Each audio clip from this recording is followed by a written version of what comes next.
In January 1977, when a record by Manchester punk band Buzzcocks appeared in the shop, Rough Trade found itself in the right place at the right time to make an impact far beyond that of a neighbourhood music store. If I see my little jittery, I can't restrain myself. I'm falling into fancy practice, can't contain myself. I'm gonna break down, I'm gonna break it down, yeah. That was my first encounter with Rough Trade. We pressed 1,000 copies of a 7-inch called Spiral Scratch. Someone rang up. Can we have a couple of hundred?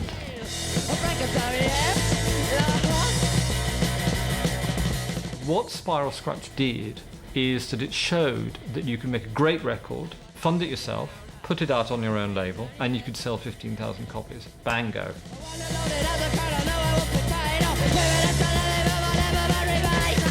When Spiral Scratch was released in 1977, the idea of putting out a single without the support of an established record company was incredible.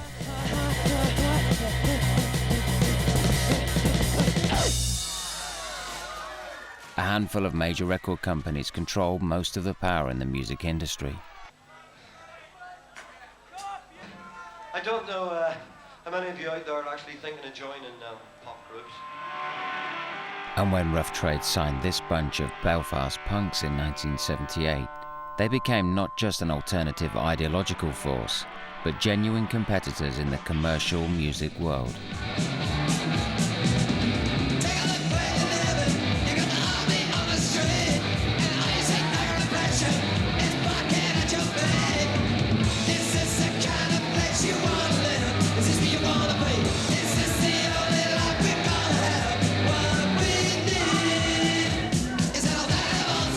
We started off, recorded our own first single.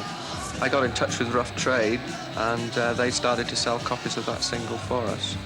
When it came to the second single, they asked us could they pay the costs and so forth and go into it on a joint venture. At the moment, we're considering just continuing that way because it's on a straight 50-50 partnership. Signing Stiff Little Fingers was a major coup for Rough Trade. Most successful punk bands, despite their anti-establishment roots, were signed to major record companies. The Sex Pistols signed to EMI, famously, ended up on Virgin. The Clash signed to CBS. So they were the two leaders, really. If we signed for CBS tomorrow, all the kids on the street would say, what a sellout. And the chances are very good.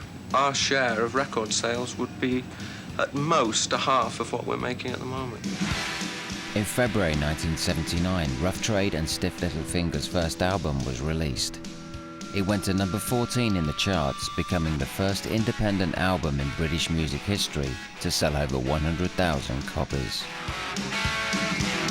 The day we made that record available, I looked out the window on Kensington Park Road and there were 20 taxis, 10 messenger bikes, they were all there waiting for it. And as soon as it was released, off it went into the world. It was like, whoa, people do give a damn about this stuff. It's amazing. We were just in total chaos. I remember there was just records flying in the front door and flying out at the same time.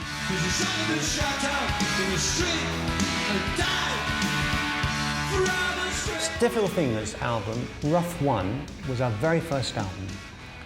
And miraculously, it was hugely successful. It sold 100,000 copies in virtually no time at all. And it put the label on the map. And it made us say to ourselves, you know what? This isn't that hard, is it? The Stiff Little Fingers album was a payoff for an idealism. Clash didn't really need to go to CBS. Stiff Little Fingers proved that.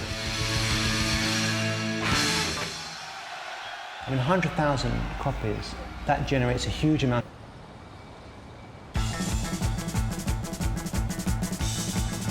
Stiff Little Fingers are about to embark on a fairly grueling tour of the UK, but they are with us here tonight just before they do that with their single At the End.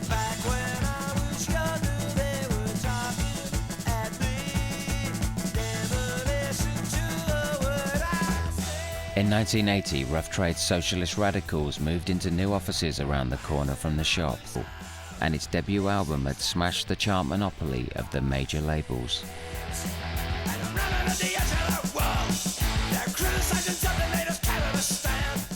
Rough Trade's biggest problem was holding on to bands once they'd broken through.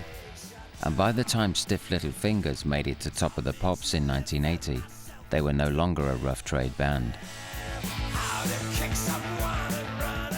The ironic thing about Stiff Little Fingers was they couldn't wait to sign to a major straight after they'd made their Rough Trade record. And then it dawned on us, we had a brain drain problem.